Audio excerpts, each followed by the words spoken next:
the thing that has really changed, I think, is that the focus of the world that we as composers and performers were operating in expanded exponentially.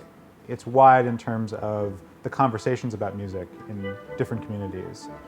It's wide in terms of the spectrum of music that is being drawn from, and it's wide in terms of the possibilities of what music might be placed in juxtaposition to it.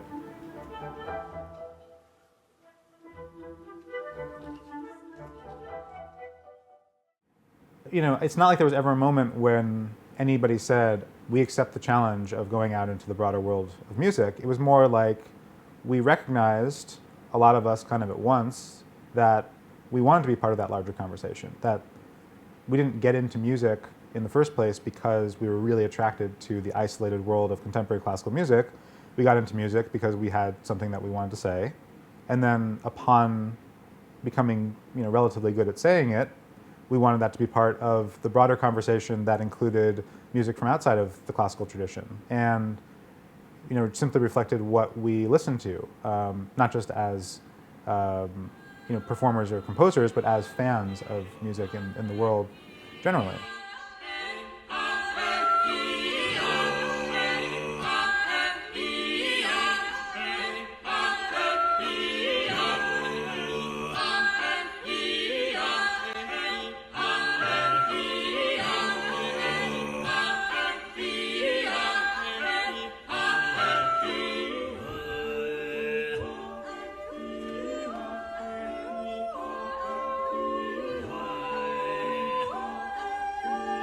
The greatest challenge that I have as a composer is to remove the process that I'm in writing the piece from the experience that I know I'm going to have listening to it.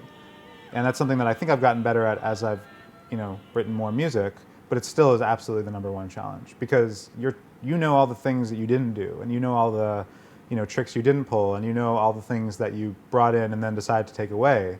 And so it can be really tempting to allow yourself to remember the whole world of ideas that you surrounded the actual piece with, where most of that actually wound up on the cutting room floor, but it's still in your head. And so it's hard, if you do something 3 times, in your head you've actually probably done it like 100 times. And most of those different ways that you tried to work out the rhythm or you tried to work out the harmony never made it in, but God, do we really have to do this a 3rd time? Because haven't we done this enough already? Well, no, for the context of the piece, the actual piece, we haven't, but in your brain, you've done it way more than enough. And so moving those numbers around and sort of, trying to actually say, okay, clear your head, just listen, that's still a challenge, but it's definitely the way that I think about music. And, it goes back to what I was saying in the context of hip hop. It's like, I need to want things to stay in play longer than they actually do. I want to be disappointed anytime something stops happening. If something changes, I want to make sure that the thing that happens is even more engaging, for whatever reason, than the thing that has just left. And it's sort of like an escalation up from silence. And so for me, the threshold of accepting a piece as worth making, and even a moment as worth making, has to be, is it worth changing from what was there before? I found that to be a pretty high bar.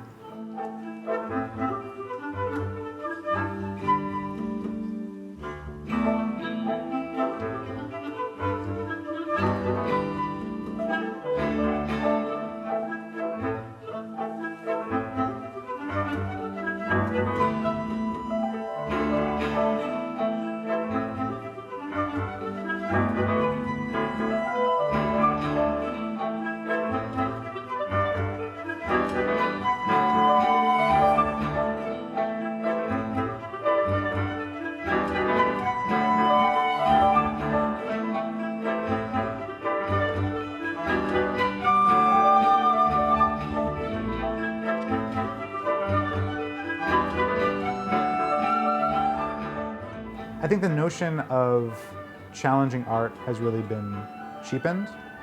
Challenging and edgy are not the same thing.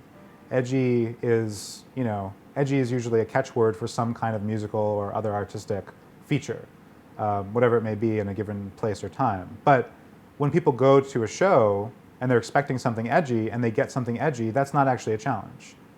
What's challenging is when you go to a show and you don't know what you're going to hear, and maybe the artist didn't even know what they were going to make based on their prior work, and they're challenging themselves, and you as an audience are, closing your nose and covering your eyes and jumping into the pool because you believe that based on just the artistic minds and personalities in play, something really interesting is likely to result.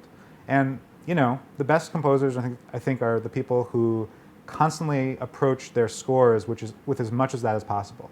They think, okay, how can I really challenge myself perpetually to make something new? And when we look in musical history, of course, the people that we point to are the ones who kept reinventing themselves. And all of my artistic heroes are the people who, kept churning out new versions of themselves in the interest of constantly wondering, what else can I try on?